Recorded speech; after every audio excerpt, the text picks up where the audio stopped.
Okay, here we go. So today, a super special day, the first day of the equinox, the autumn equinox. It's been a very powerful day for me. How is everybody doing? Welcome to the group. Welcome to this first training series of the Decorating for Your Feminine Archetype series. I'm so excited about this project that creativity just brought my way and the goddess brought my way, and it's a little bit out of the normal it's a little bit out of the normal decorating trainings that I have done. It's a little bit more mystical and a little bit more, I don't know, it's just a little bit out of the box for your common decorating training. So I'm excited about it because it's something I've been working with for many years, and it's something that shows up more and more in my world as I work with all these amazing women in just my work as clients, and as I spent time getting to know them, and as I also have the strength and the determination to help them go beyond what it is that they're trying to achieve within their homes, right? And so if it's your first time in this group, welcome. My name is Paula Agudelo, and I'm all about helping women create sacred homes and design sacred homes. And I strongly believe that that is an inside job. I believe in design as this inner design that needs to happen first, and then our exterior follows. So when we decorate and when we design our homes, they really are only a reflection of our inner world. And so I work mainly with women. I'm super glad that you're here. If you're watching, please say hi, although I'm using this live video with the slideshow in it. I don't know exactly how I can see your comments, but I'm sure I'll figure it out. So say hello if you are here. Say hello if you're watching the replay, because that also lets me know that you're interested in these kinds of trainings and that you're engaged with what we are learning about. And if you're on my mailing list, you will also receive the replay of all of these videos so that you can have access to them. You can share them with your friends. You can invite them to join us in the group and all of that good stuff. So like I was saying when I first started, this first day of the fall equinox has already been extremely powerful for me.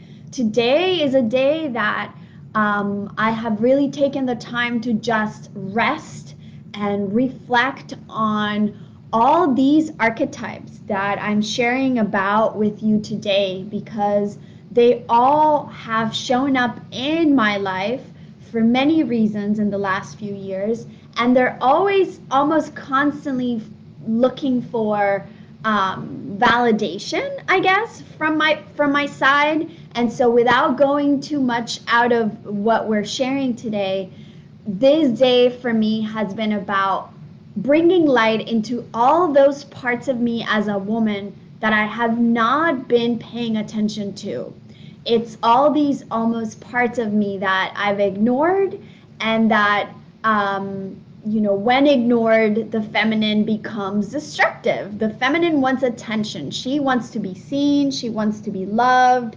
She wants to be ravished, no matter where you're at in your journey of life. And so when there's a part of us that is trying to get that love and attention and it's ignored, a lot of destruction can happen. And so I'm seeing that in my own life at the current moment, and I'm diving right into it. So that's my vulnerable sharing moment of the day.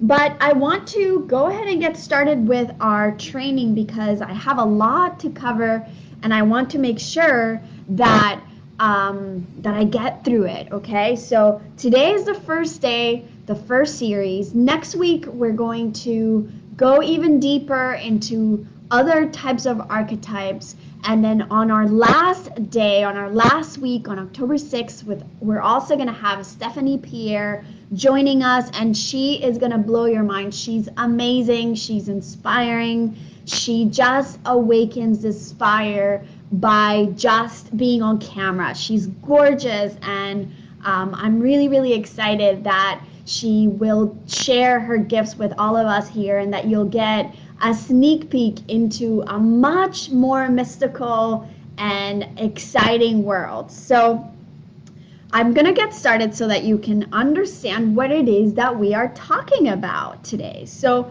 what are these archetypes? Because I know a lot of you might be wondering. And by the way, I'm huge on not being a perfectionist about these presentations, so you're gonna see a lot of typos. Just acknowledge them if they bother you, or ignore them if they don't. Up to you. But I always like to say that because all of my beautiful perfectionist friends and clients out there get really, really anxious about that. So that being said, these archetypes are essentially unique aspects of ourselves. They're aspects of ourselves that want to be expressed, right? They're aspects of our feminine energy that want to be expressed.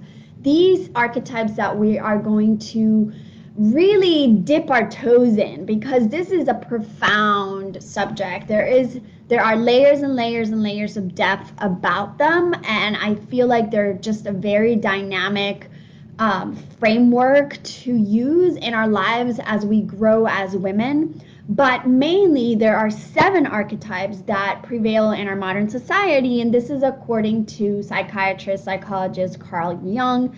And these archetypes are something that I really love to pay attention to because I mostly work with women. So there's almost a telling sign as I meet someone for the first time, and I almost can see what their predominant archetype is just by the way that they are dressed, or oftentimes by the way that they by the pictures they share with me for inspirational pictures when they want to start their design process, their Pinterest boards, etc. But what's really fascinating to me is that most of the times when I first go into their homes, their home is not a reflection of that, right?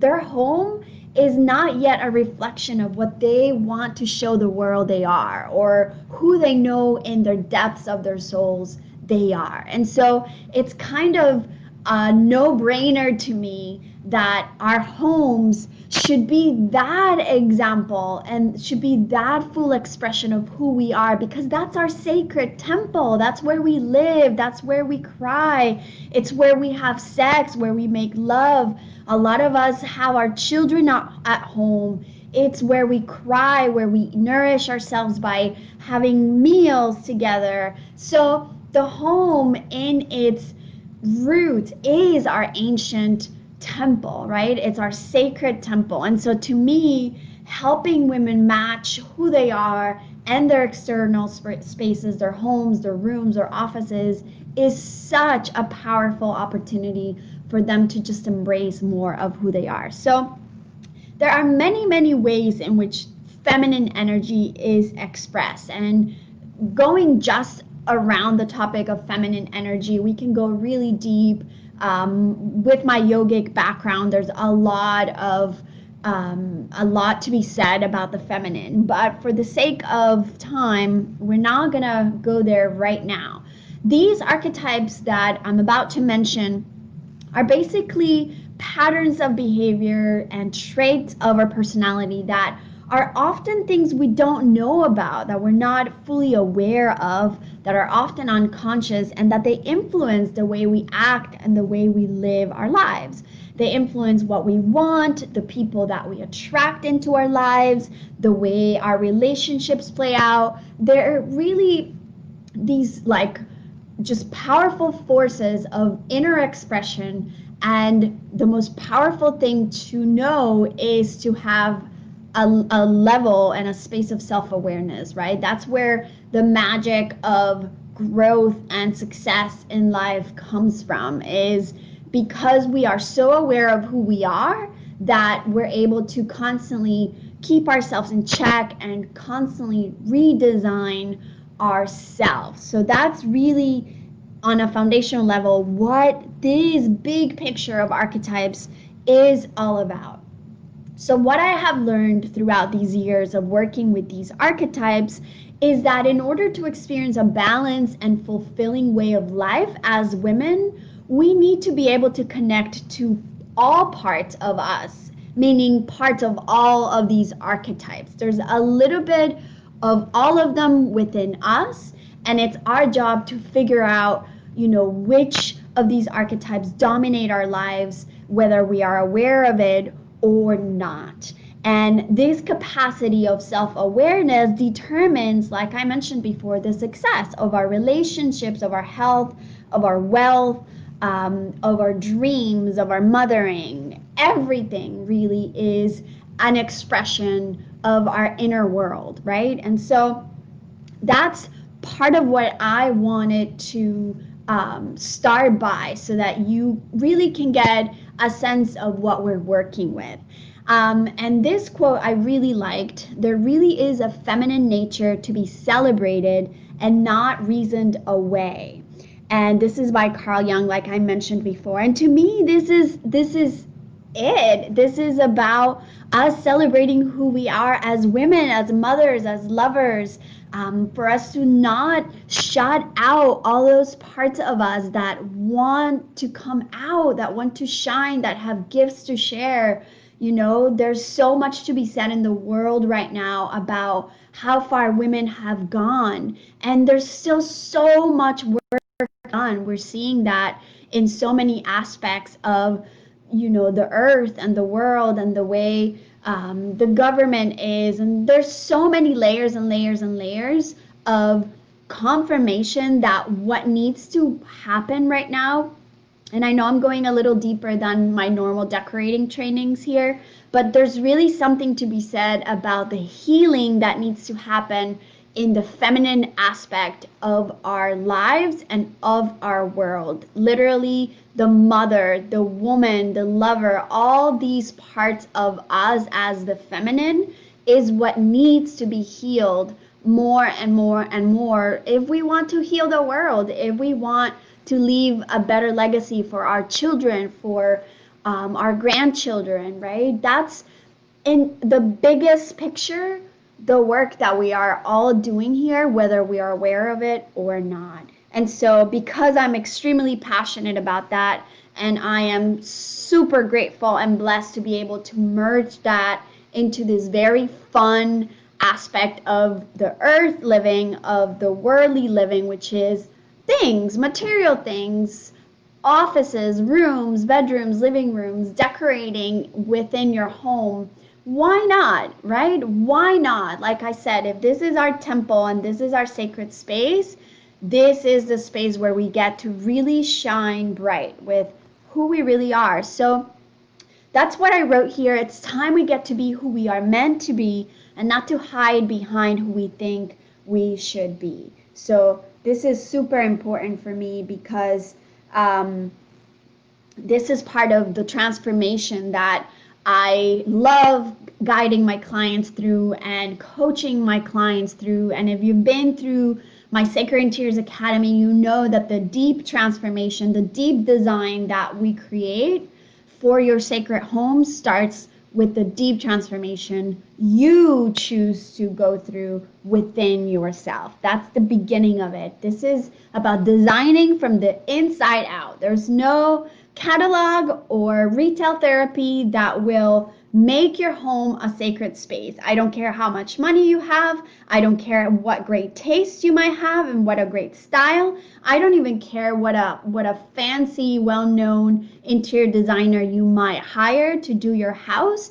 If there is no soul, if there's no expression, if there's no personality, if there's no confidence of who you are, it just won't ever feel like a sacred space. It might look really good to the naked eye, but there's a sense of heart that will be missing. And I know that as a woman, as a mother, as a householder, our love, reflecting and expressing our love in our everyday tasks, is really where the magic happens. Is in those simple moments that life really happens, and the way that we get to hang out with our children in our room and sit and cuddle on the sofa to read a book and laugh and watch a movie together. Like, those are the moments that the heart remembers. None of the fancy Disney World trips or even vacations do we rarely remember. It's usually the day to day at home that builds all those memories for us and for our little ones,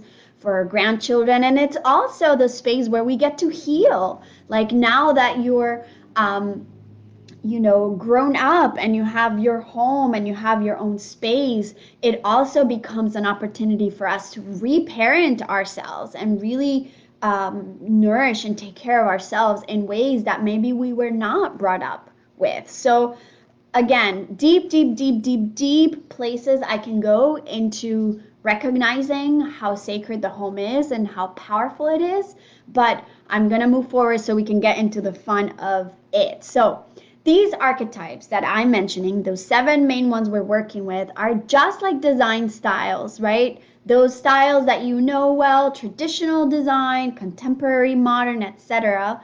And they come from mythology and ancient experiences. They come from history, from our human existence, and embodying those qualities that we want from all of these archetypes in a practical way helps us focus on what we want to attract. Becoming aware of those qualities and magnifying those that we want the most is how we channel our energy to get more of what we want in our lives. So let's just jump right into exploring some of the strengths of each archetype, and we're also going to go into very visual ways that you can express those qualities.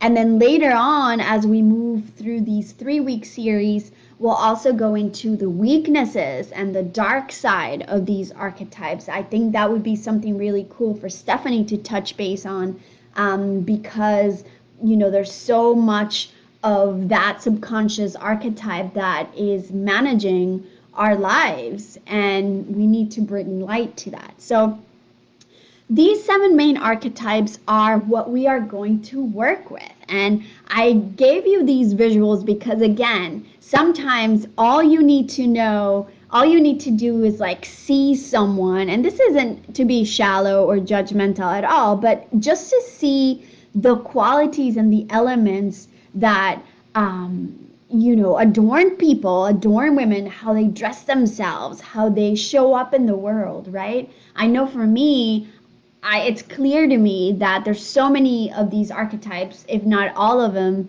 that show up in my life because I go back and forth with all different aspects of each, right? I can get really dressed up and really dolled up and really just go to town with like luxury pieces.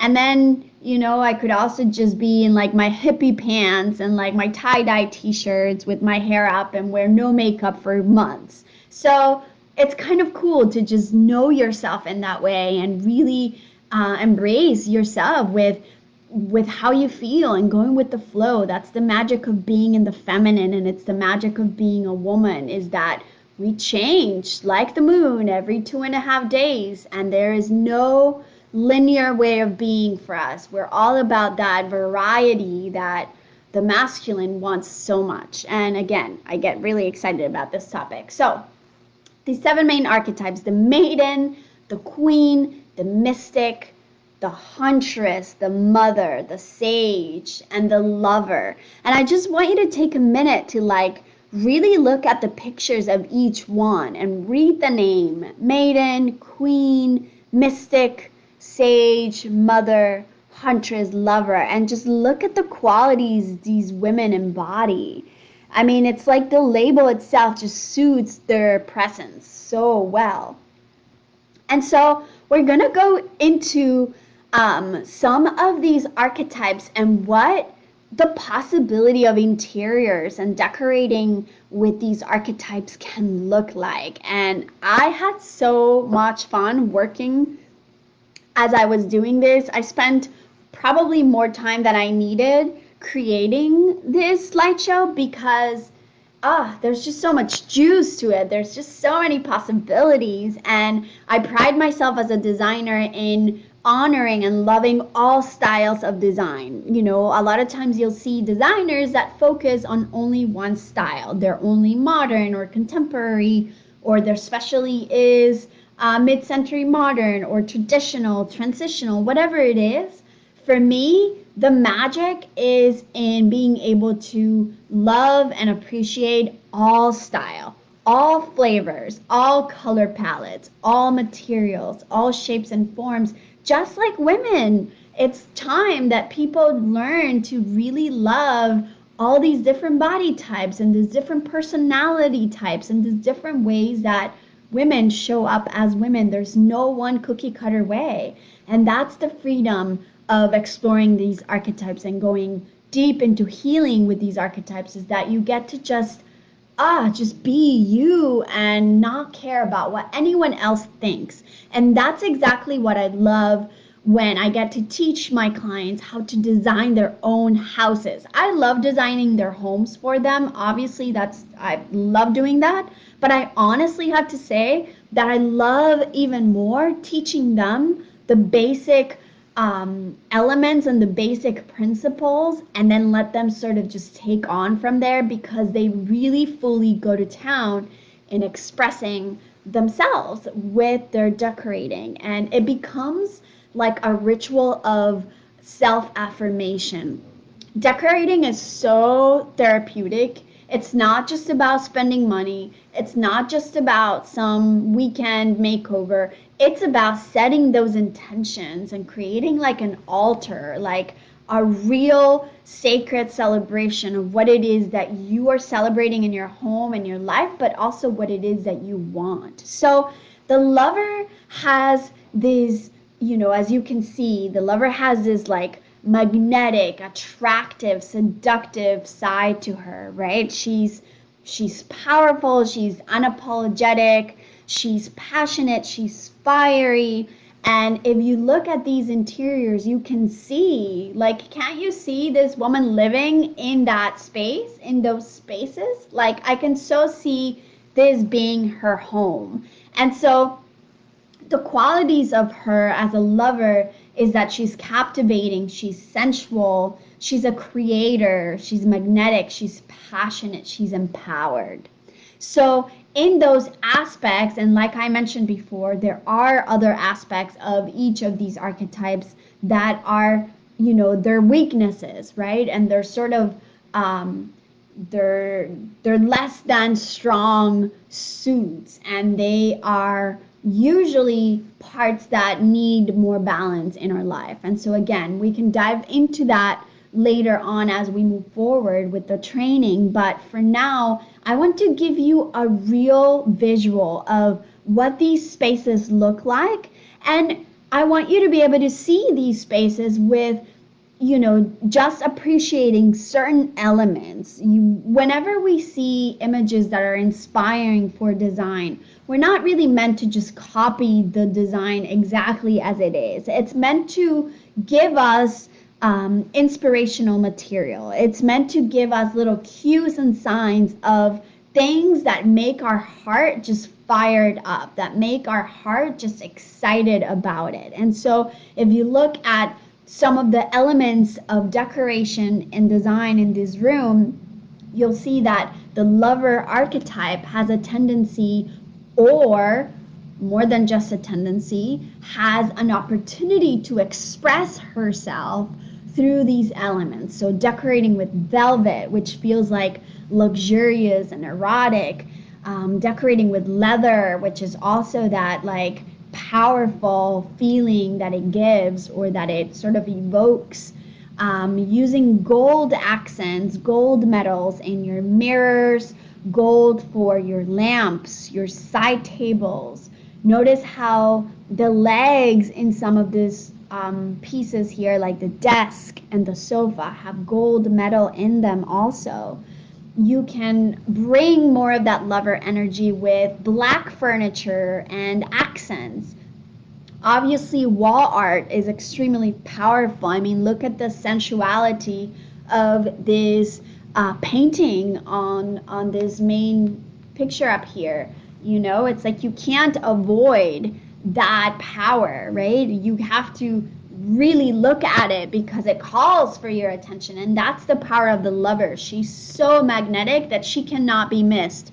She will walk into any room and she will be noticed and she will be seen. And that's the same effect that people feel when they walk into their homes, right? When you walk into the lover's home, you just immediately get that sense of luxury and of just fire, right? So black furniture and accents, obviously dark and red and pink accents for walls or furniture, you know, wall art is really powerful.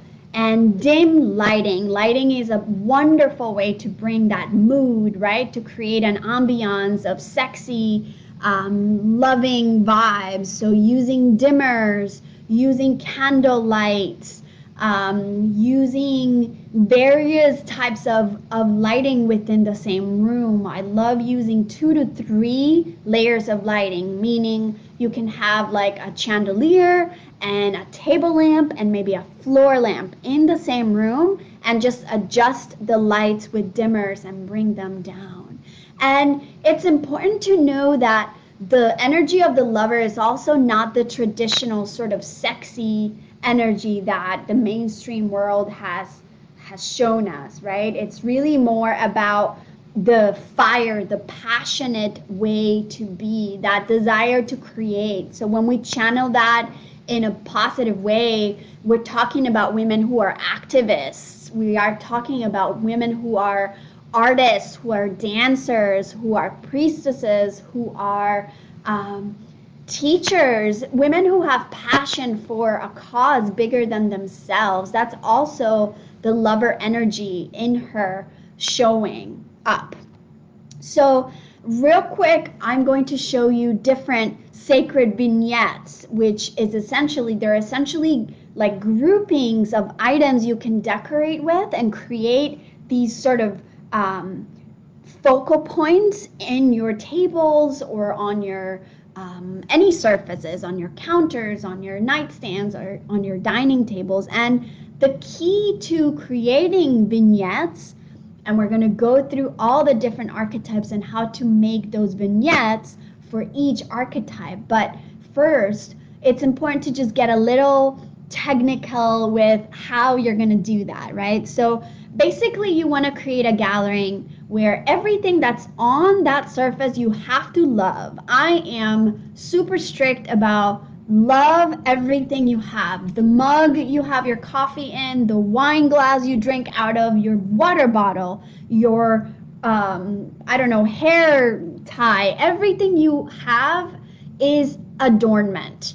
Everything you have should be things that you love. If it's something you don't like, get rid of it. Done. It's like there's no need to even overthink it. You don't love it, you don't have it. So these vignettes have a couple of elements in order to be like really attractive. So something living. I love having fresh flowers or fresh plants in my little vignettes. It doesn't have to be opulent. I love just trimming little greenery from my garden or from the street, or a little flower from outside. Having a tray to gather all these items in. I've talked about this a million times. That's key because it helps you be able to use more little knickknacks, but then they feel like one substantial piece when they're gathered together in a tray. Something personal, something that has a story to you, an inside joke, something you're really excited about, something you bought on a trip. I don't know, something that really tells your story, something quirky, so something that's a little unique, a little bit different. Candles are beautiful for all vignettes. I love candles. They're meant to be lit. Don't just leave them there collecting dust. They're meant to really be about creating rituals. They're really meant to be about intentionality. You know, I love lighting candles at the dining table or the coffee table when I'm about to have like an intentional conversation with my children, whatever it is. And then something with height is also important, so that you have various levels of height in the gathering, in the table. And then the one that you can't see here for whatever reason is books. So using books, like stacked books, to give height is also a really, really great way. And then the other aspect of creating sacred vignettes is to mix all the elements: earth, fire, water, metal, wood, and all archetypes for each area of our lives. So I'm going to also walk you through how each archetype has all of these elements in place. And so that's a cool, fun way to bring those energies into your space. Okay? So the lover is all about fire.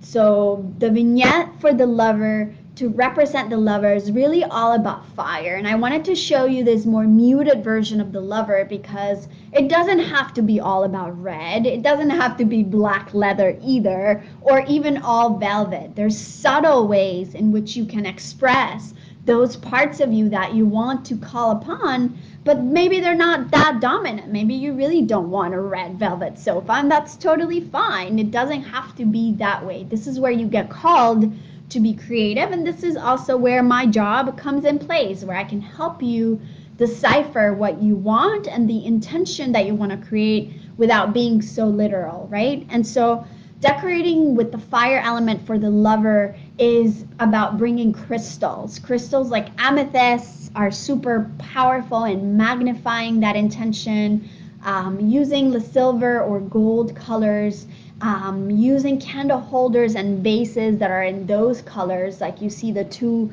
tall candlestick vases here. Those are awesome because they give the space height, they call upon that fire element, obviously, of the candle, and then they bring in the silver and gold accent.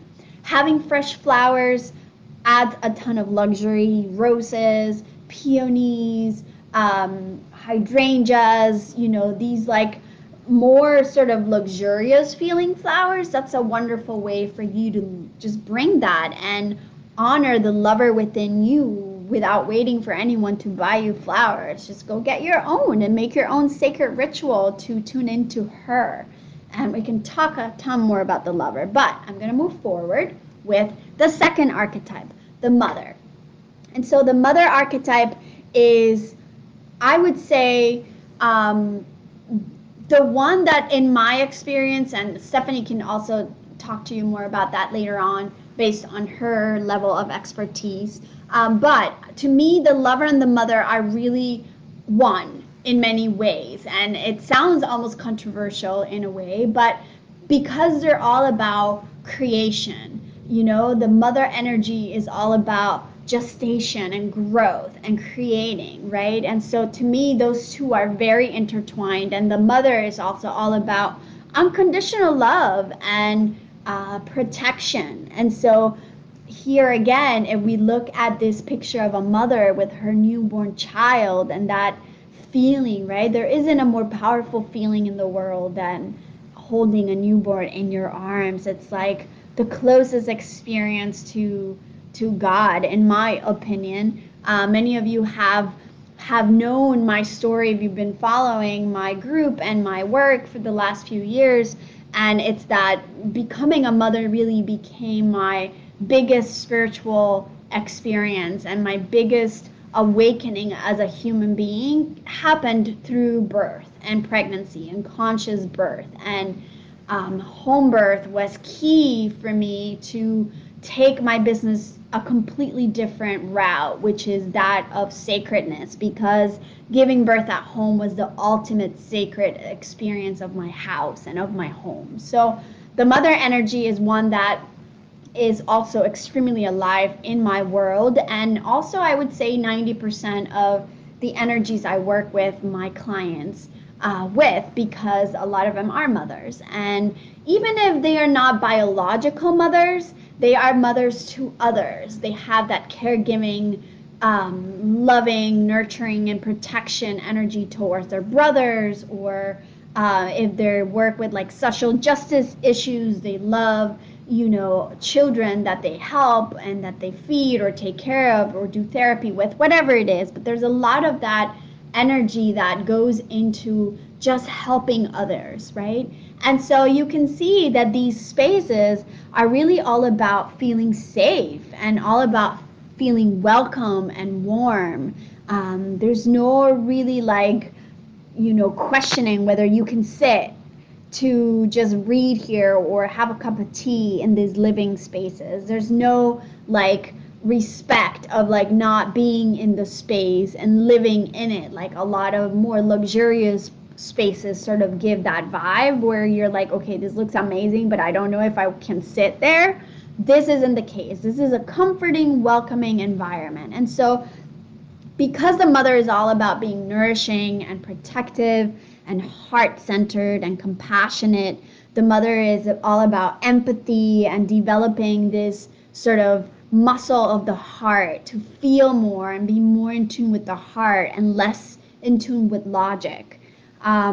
So decorating for this archetype and to bring this energy is really all about decorating with natural elements, right? Decorating with wood tones and flowers, a lot of greenery, a lot of plants, a lot of woods and warm colors. There's a lot of cozy textiles, right? Using real linen and cotton, using like just yummy, comforting pieces, pillows and throw blankets. It's also about lighting. It's also about presence. So I like to say that when we're decorating with the mother archetype is about scale. So you'll see that the furniture might be a little chunkier and the pillows are a little bit extra fluffy and the lamps are extra chunky. So are the vases. These are elements you can see in these images alone, right?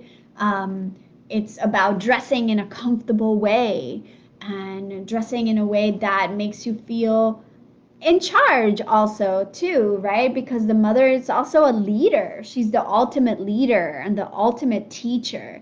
It's just that her leadership and her teaching is extremely graceful and it's extremely loving and it's very powerful and also very magnetic like the lover, but it comes across in a much more gentle way, in a much more gentle package, right? So that's about the mother, and the element of the mother, it's earth. So earth is all about feeling grounded. It's all about feeling safe.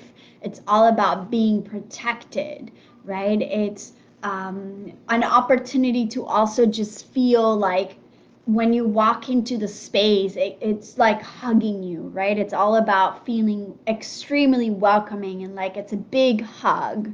So decorating for this, creating vignettes for this archetype is really something that you can do with crystals like rose quartz crystals. Using gold is also another way to just bring a little bit more warmth. It's just that the gold has a more of a brassy tone to it. It's not a very modern blingy gold. It's more of a brassy, rustic, a little bit rustic sort of a feeling. Gold or ceramic candle holders or vases, fresh flowers again, live plants, greenery, pottery. Pottery is a wonderful way to bring in the earth element. Ceramics, whether it's bowls or trays or even lamps that are ceramic and pottery are wonderful ways. You can see here too how the colors are much more soft and muted, right? It's more about neutrals and it's more about having pops of color here and there, but there's a harmonious sort of peaceful way to all elements being around the same color. So those wood tones, almost like that farmhouse look that is very popular right now, that's a wonderful way to bring in some mother archetype energy into the space. The beads here to me are also about that devotion aspect of the mother. The mother is devoted. She is a firm believer on, you know, values and her principles as a mother, what she wants to bring the world, what she wants to contribute. And so those beads to me are like a prayer and a devotion sort of symbol. The candle also very present in the mother because it's all about her fire and her passion and her creation and her pride in that. So that's that about the mother. And then the next archetype is the maiden. So the maiden is a much more, I think, a bit challenging to describe, to be honest. Maybe because for me, it's currently the one archetype that I'm still reparenting myself in. It's, to me, it's almost like that young teenage part of us. And my teacher, my yoga, the yoga master of Kundalini Yoga, Yogi Bhajan, he used to always talk about the sort of eternal desire for us to be teenagers and how most of us are so caught up in our teenage years that we like don't mature and don't grow up, right? And so I feel like there's that part of the maiden for myself that it's still like a little rebellious and it's still like needs a lot of cuddling. So that's what I'm working with in case you wanted to get super personal. But anyhow, the maiden is all about youth and it's all about fresh, feeling fresh. It's also like a little bit delicate and there's a certain sense of naivety to it. There's a sense of innocence to it. There's also a sense of blossoming and a sense of growth. Like you're not quite there. Like you're in a space of seeing yourself possibly transform into so many routes, you know? So the Maiden's decor is really about subtle, fresh, youthful spaces. But they have a little bit of an expression that's strong, right? They almost want to make a statement, but without yet making a statement, because the maiden is not really yet sure about where she is. And I know that there's some studies that I've done through these workshops and stuff about the archetypes where the maiden growing up from the maiden, you know, can feel very balanced and established. But I feel like for the most part, in my experience, she's just still figuring herself out. So in these interiors, you'll see that fresh, youthful, hopeful, growing energy. She's, like I said, figuring out who she is, but she's also fun and she's playful and she's childlike and she's spontaneous and tender. So decorating with whites is that way to add freshness and youthfulness to the space. Decorating with fun pieces like, you know, the Marilyn Monroe art you see here, or Vogue, or fashion, and it's about almost like starting to really express these new beliefs that you want to have, right? There's a sense of rebelliousness of the maiden where she's like, I'm not gonna just abide by these standards of feminism, right, or patriarchy or whatever it is. She's rebellious about it, but maybe not in a very established way yet. She's just getting cues of what she wants to do with that energy. So decorating with fun pieces like those or also decorating with tender animals, you know, animal wall art, landscapes, really like nourishing beach images, fresh, youthful, tropical landscapes are also another way that the maiden can be represented. You see that, like the llamas here, I think they're super beautiful for a youthful space. And the textures are very welcoming, almost like the mother archetype, but they have a little bit more of a pattern. They have a bit more of a linear, geometric sort of style. There's a lot of silver, sometimes also gold in the maiden decor. There's a lot of those nature items or natural materials for items like the swing here, the rattan swing, and the bamboo trays. There's a lot of that natural mother-like energy there too, again, as she parents herself. Light pinks, pastels, mints, blush colors, teals, fresh colors that don't quite feel childish, but they're not also very grown up. They're just sort of in between. Woven accessories, like I mentioned, and animal art. That's another way that we can represent her. She's just like so sweet. Or not, because there's a very dark sad side to the maiden, which we'll get into at a later time. But the element of the maiden is the water, and so water is all about flowing, right? Water is also a big representation of emotionality, right? And that sort of chaotic, hormonal, doesn't really know what's happening in her body and in her mind kind of an energy. We've all sort of been there. Of course, the idea is to bring balance to that as a person, but using the element of water is also a way in which we just learn to accept that we are changing with the moon, that we are still figuring out who we are, that we are growing, that we are feeling beings, we're sensitive, we have pain and grief and happiness, and it changes moment by moment, and that's okay. So decorating with water is something that in Feng Shui we do to just sort of allow the waves to flow. You don't want to overdo it, because the other side of that is just impulsivity and just irrational, crazy woman, right? And that's not necessarily what we're going for either. So creating vignettes with elements that represent the maiden can be done with crystals like smoky quartz, which is a white sort of crystal, and it's really all about protection, and it's also about prayer, it's about hope, it's about faith and what you're creating, the seeds that you're planting as you grow and move forward with a project.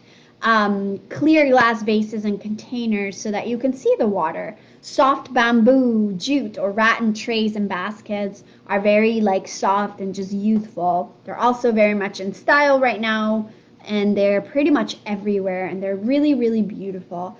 Fresh flowers in the water is also another beautiful ritual and symbol for these sacred vignettes and sacred altars. So let's move on to this next archetype, the archetype of the huntress. So the archetype of the huntress is really about that independent woman energy. The huntress is all about, just fighter, right? Warrior energy. It's that part of the feminine that is ambitious, that wants what she wants. She's got goals. She's got career in mind. She's got money in mind. Maybe she's hunting for the man she really wants, and she doesn't let go of that. She's very fierce with her values. She's fierce with what she wants. She doesn't take no for an answer. If you tell her no, she'll figure out a way to say yes. She's powerful and really, really determined. And she's got a mind of her own. She's got a program of her own. She's got her own agenda. She's sexy, but not overly sexy. She's focused.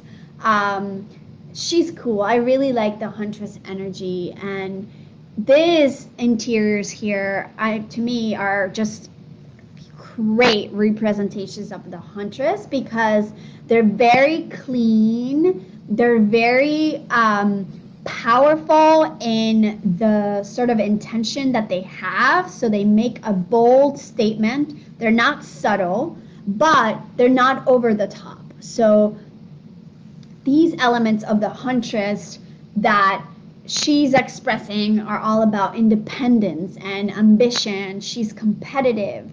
She's assertive, confident. Again, traits of an activist, traits of a business owner, an entrepreneur, traits of women in politics, traits of women in corporate jobs, traits of women looking for relationship in a right way, right? Maybe not in a hustling way, but more of a, fully confident of who I am kind of way.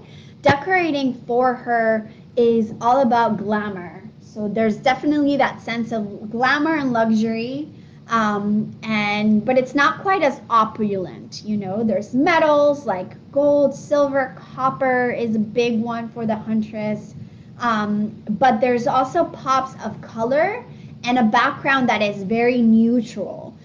So you'll see like this white, beige, and gray color palette happening as the background on the walls. And here you see like this mural that has that sort of faux marble feeling to the back.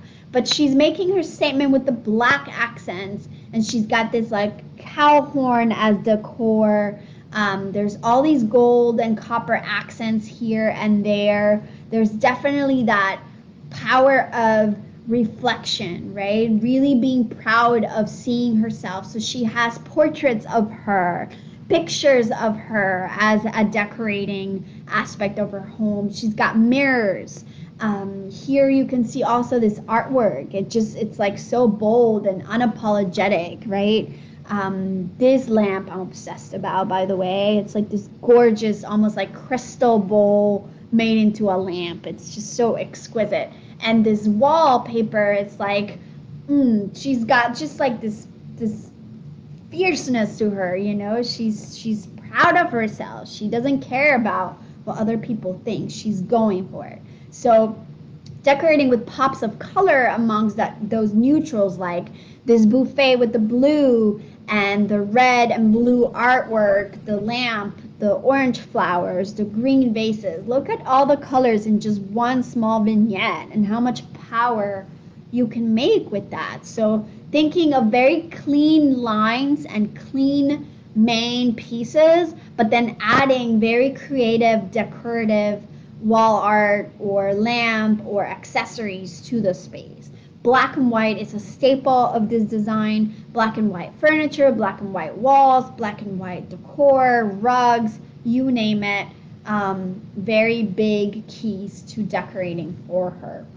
The element of the huntress is metal. So using metal for the tray that you're going to contain all your items in, or even little bowls, like you can see these bowls are metal and these candle containers are also metal. This accessory here, this decorative item here is also metal. So decorating with that is key for this energy to be expressed. Crystals like shungite or obsidian crystals, they're black and they're all about protection. Silver, gold, metal trays and bowls. Jewelry, she loves decorating with jewelry. I love having little vignettes where I have like a really big, beautiful cuff or a necklace that is just like fierce. Black accessories, inspirational, powerful women. So she can have images of not just herself as decoration, but also of other women.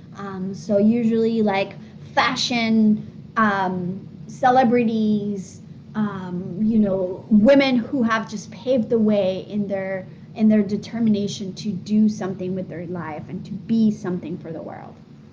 So the key to decorating as a channel of expression for all these archetypes is in embodying these different aspects, right? So really, before you get to start doing these vignettes, which is a great space to start, right? Making just a small little altar that you decorate with to call upon these energies. And then later on, as you work with it deeper, or when you have the right mentorship, designing an entire room with those archetypes in mind is even more powerful.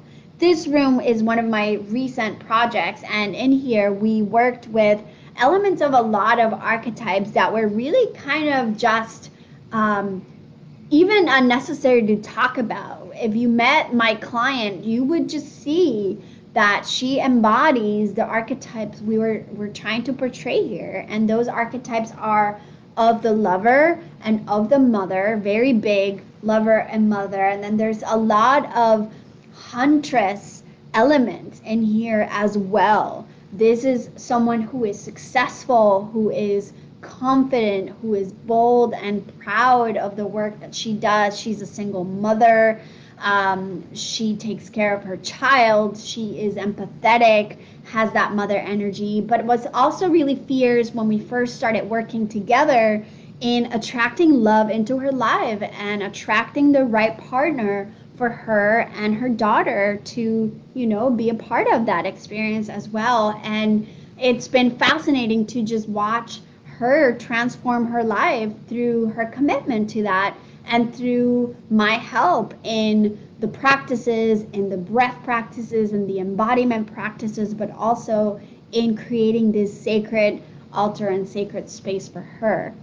So I hope that this is as exciting to you as it's been for me. I'm going to leave you with that because next week we're going to cover other archetypes. We're going to go through the queen, the mystic, and the sage. And to me, that's like the next, really the next level, right? This is, these are the archetypes that just bring so much wisdom to the table. And then I also want to go a little bit into the dark sides of these archetypes and embodiment and, you know, what they mean, what they represent. And I want to make sure that you know Stephanie's joining us on the 6th. I know she's here on the live and just being a part of our sharing and of our training. And I'm going to make sure that I answer all of your comments and everyone else's comments as you watch the video and you go through the replay also if you're not yet on. But she's going to be here on the 6th. And if you think I'm passionate about this stuff, you don't even know. When you hear her talk about this, you can just see that she exudes the knowledge, that she exudes the ability to work with these light and dark energies within us. And so I'm really excited that she's joining us. Don't miss it. You want to be here for that. Next week, we're going to go through the same process with decorating and describing what the archetypes of the queen, the sage, and the mystic are all about. And then the week after, she'll be here sharing her gifts and sharing her beauty with us. So thank you so much, you guys. I'm so excited about these series. Let me know on the chat box how you felt about this. If you have any questions, again, if you're watching the replay, say hello. Let us know that you watched this. Share it with your friends. Invite them into the group. And let's chat again next week when we dive deeper into these archetypes. Have an amazing day, everyone. Sat Nam.